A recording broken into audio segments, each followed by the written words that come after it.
Celtics beating the Knicks. We don't got to talk about that. Hurry, bro, hurry up. Let's. Weeb.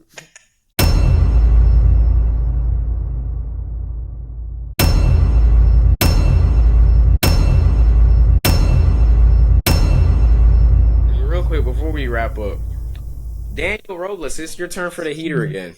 What do you got? What do you got to this? I know Marcus is gonna absolutely on me after on the group chat, but I don't think the Cavs or the Celtics, they're contenders. I'm not saying they're not, but I'm just pulling out of it, guys. I don't. Do I believe this? I don't know. Do I believe this? I don't know. Do I believe this? I don't know, bro. It's like LeBron when he said, I'm just putting one leg up, putting that shot up. That's not what I'm even a right bump fade type of guy. Not even right, but yeah, I'm just pissed. The Knicks are winning the NBA championship. I said it there. That's all I have to say. I don't have any background.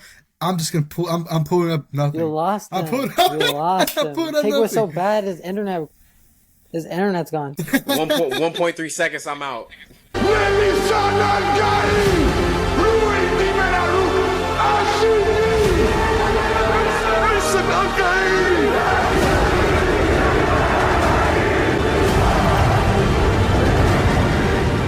So, yeah, guys, congrats to Daniel Robles from Boxing One for being the only person that predicted the New York Knicks making a deep Eastern Conference playoffs run. And if it's going as planned in his mind, the Knicks should win the NBA Finals. Now, I will admit that I'm a very salty Boston Celtics fan, but that aside, we got to give credit to the New York Knicks, man.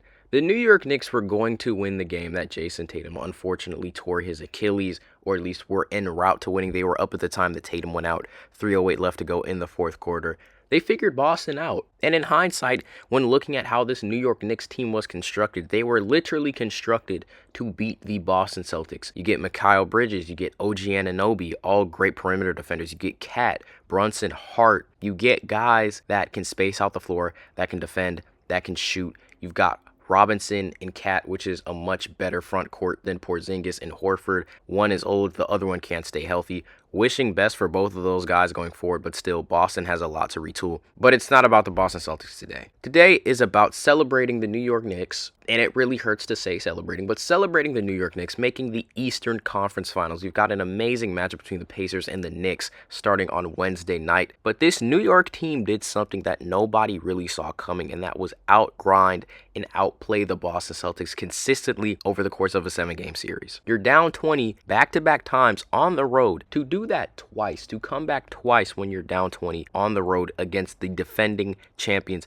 is a crazy feat in itself. People would say, oh, game one was lucky. Boston's not going to do that in game two, but they did do it in game two. Now, yes, this also is a reflection of Boston and their inconsistency and their bad coaching, which is stuff that they have really been going through for years. It's just flown under the radar because of their playoff success. But overall, Tom Thibodeau did an amazing job. He got his guys ready for the environment. He got his guys ready to play their hearts out. This is the first postseason as well where the Knicks don't have any real lingering injuries going into a deep playoff run, which shout out to that medical team. But more importantly, though, the Knicks found themselves. Cat found himself on this New York team. He's attacking the paint a lot more than he did on Minnesota. That was people's biggest complaint about Karl Anthony Towns on the Timberwolves. Why are you shooting threes, bro? You not Dirk. Well, he's driving in the paint now, and he's shooting threes. What can you tell him? OG Anunoby. He was playing like Suni Lee was courtside every game. I respect game, brother. Go crazy. Josh Hart doing Josh Hart things. Mikal Bridges' shot is falling again, and that's a big deal because the first game on the New York Knicks against the Boston Celtics this year, I believe Bridges went like 3 of 15 from the floor.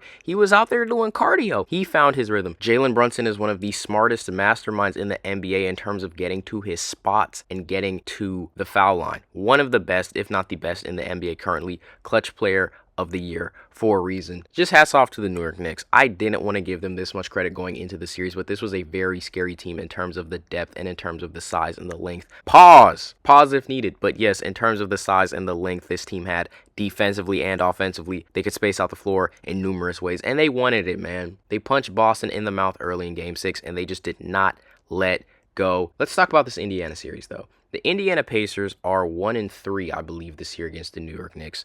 The Knicks won the season series, but Tyrese Haliburton is looking scary. And this is a Pacers team that defensively was just as good defensively as they were offensively against the Cleveland Cavaliers, who were fully healthy. Down 20 on the road in a game 5, they remained composed. They weathered the storm. They came back and won the series. It's going to be a very fun series. I think the Knicks have a better starting 5, but the Pacers have a lot more depth. And on top of that, the Pacers are showing us that they can have shooters be consistent for 3 and 4 games in a 7-game series. I don't really have a prediction yet. I got to watch more film and just break it down. And we got to talk about it on the pod, obviously. But if I'm to make a tentative prediction, I would say Pacers in 6. Yes, some of that is influenced by the disappointing outcome as a Boston Celtics fan. But regardless of who wins, this is a tale as old as time rivalry in the Eastern Conference, and us seeing the Pacers and the Knicks again at the highest level of Eastern Conference NBA basketball is going to be a treat. With that being said, though, guys, that is going to do it for us today. As always, if you enjoyed the content, make sure to like, comment, share, and subscribe. I guess it is go New York, go New York, go. Yeah, Knicks Eastern Conference Finals appearance in 2025 was just not. We would have never saw this coming, except Daniel Robles. He did see that coming. Again, as always, though, if you enjoyed the content, make sure to like, comment, share, and subscribe, and we will see you all in the next one.